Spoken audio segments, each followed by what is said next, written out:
They're going to work on those 7 priorities that they have, establishing new economic, this is all things that don't make a lot of sense. Economic security relationship with the United States. They haven't done much with that.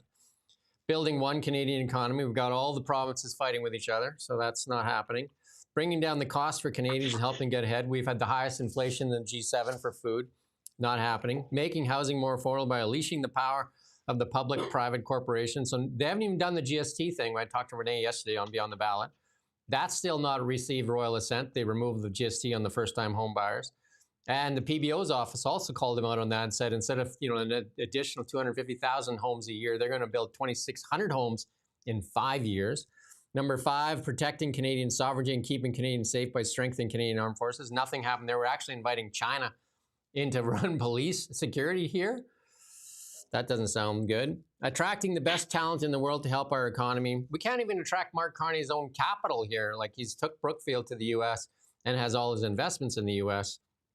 These are questions as a reporter you should be asking when you read these. Spending less on government operations so that Canadians can invest more. All I've seen so far is more money going out the door.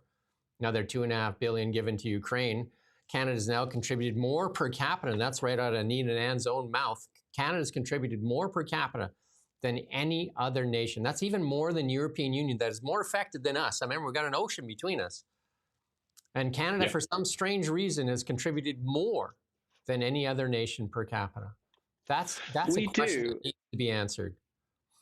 We do here in Canada obviously have quite a large Ukrainian origin, population of Ukrainian origin, don't we? And that was used early on. That was used as a justification. I kind of understand that, but we also have like a very large population of Indian origin and also Chinese origin.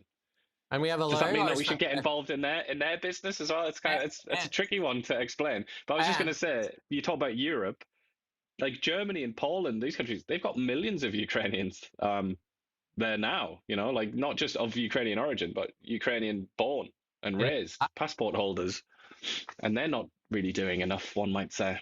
And they're a higher risk than us. And also, one of the things that we do have a lot of is record food bank usage. We can spend a lot of that money here at home for some, instead of like giving it away. Like we shouldn't be the highest per capita. Like that doesn't make any sense in the world. And now we have Chrystia Freeland, we're going to hear from her later, there with that bag of cash administering, and she says that it's an unpaid job. I don't know who believes that, but some of the promises that they made. I mean, they're gonna have this meeting. Carney's his promises: deal by July 1 with the Americans. He's the guy. Elect him. He's the guy. He's the only guy that can deal with Donald Trump. It seems like when Donald Trump called them out yesterday, even Renee recognized that when he called them Mark, that was a term of disrespect, and just that was a shot right there, right? Food inflation. Canada leads the G7 in food inflation. Defense spending. They even said that that was from Holly and Rome Blacklock there earlier, that they said they were going to increase that spending. Hasn't happened yet. Nation building projects. They talked about 12 projects, none of them really doing anything. And a lot of them that they talked about, of those 7 and 5, were things that were already going on. Cut taxes for middle class. Turns out that number is a lot lower than what they said, the $800. Turns out it's about $11 for the lower end of the tax bracket and about $200 for the middle income. And CPP is going up. It's going to be an additional $250. So you're actually, you're net negative on that. And then the alcohol tax goes up in April 1 as well. Counter tariffs, they removed them. Remember, they talked tough on counter tariffs. Bail reform. They have other priorities like the Online Streaming Act, online news. None of those things.